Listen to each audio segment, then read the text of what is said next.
पंजाब की राजनीति में आगामी विधानसभा चुनाव से ठीक पहले एक बड़ा और अप्रत्याशित उलटफेर देखने को मिल रहा है, जिसकी गूंज दिल्ली के संसद भवन से लेकर पंजाब के सियासी गलियारों तक साफ सुनी जा सकती है। शिरोमणि अकाली दल के अध्यक्ष सुखबीर सिंह बादल ने दिल्ली में अचानक प्रधानमंत्री नरेंद्र मोदी से एक बेहद गोपनीय और हाई प्रोफाइल मुलाकात की, जिसने सत्तारूढ़ आम आदमी पार्टी और खासकर अरविंद केजरीवाल की बेचैनी काफी बढ़ा दी है। सूत्रों की माने तो इस मुलाकात में सुखबीर बादल ने पंजाब की चरमराती कानून व्यवस्था और आम आदमी पार्टी की कथित नाकामियों का कच्चा चिट्ठा प्रधानमंत्री के सामने रखा। इस सियासी हलचल से बौखलाए अरविंद केजरीवाल ने सोशल मीडिया प्लेटफॉर्म एक्स पर तंज कसते हुए इस संभावित गठबंधन को चंदा चोर और बेअदबी पार्टी का मिलन करार दिया।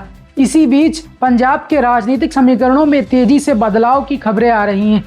बताया जा रहा है कि कांग्रेस खिसक कर तीसरे नंबर पर आ रही है, जबकि भारतीय जनता पार्टी पहले नंबर की ओर अग्रसर है। अकाली दल, जिसे पिछले चुनाव में अकेले लड़ने का भारी नुकसान उठाना पड़ा था, अब फिर से एनडीए में वापसी का रास्ता तलाश रहा है। इसी बीच आम आदमी पार्टी को सबसे बड़ा झटका उनके पूर्व कद्दावर नेता राघव चड्ढा की तरफ से लगा। 15 साल तक आम आदमी पार्टी का हिस्सा रहे राघव चड्ढा ने पार्टी के कोर मूल्यों से भटकाव का हवाला देते हुए इस्तीफा दे दिया और भारतीय जनता पार्टी का दामन थाम लिया था। उनके साथ आम आदमी पार्टी के 6 अन्य राज्यसभा सांसदों ने भी बीजेपी ज्वाइन कर ली थी, जो अरविंद केजरीवाल के लिए बहुत बड़ा राजनीतिक आघात साबित हुआ था। बीजेपी में आते ही राघव चड्ढा का कद और बढ़ गया है। उन्हें राज्यसभा की याचिका समिति का नया अध्यक्ष नियुक्त कर अहम जिम्मेदारी सौंप दी गई है, जिससे पंजाब और राष्ट्रीय राजनीति में उनके नए सियासी सफर की शुरुआत हो चुकी है।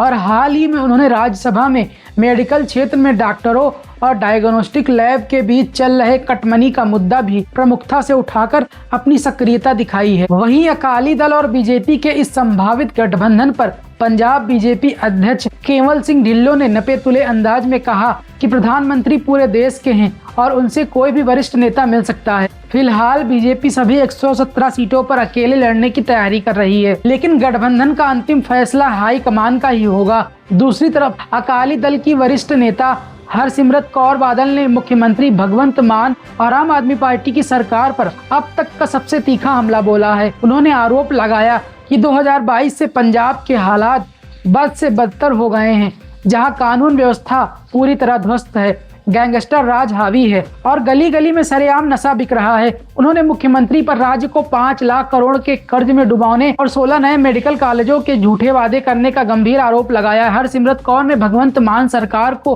पंथ विरोधी करार देते हुए श्री अकाल तख्त साहिब के अपमान की बात कही और विधानसभा के भीतर अपनी महिला विधायकों के साथ हुए कथित दुर्व्यवहार की भी कड़ी निंदा की। साल 2020 में कृषि कानूनों पर टूटा अकाली बीजेपी का दशकों पुराना गठबंधन अब सुखबीर बादल और प्रधानमंत्री मोदी की मुलाकात के बाद फिर से जुड़ने की अटकलों को तेज कर रहा है, जो यकीनन पंजाब में एक नए सियासी तूफान का स्पष्ट संकेत है।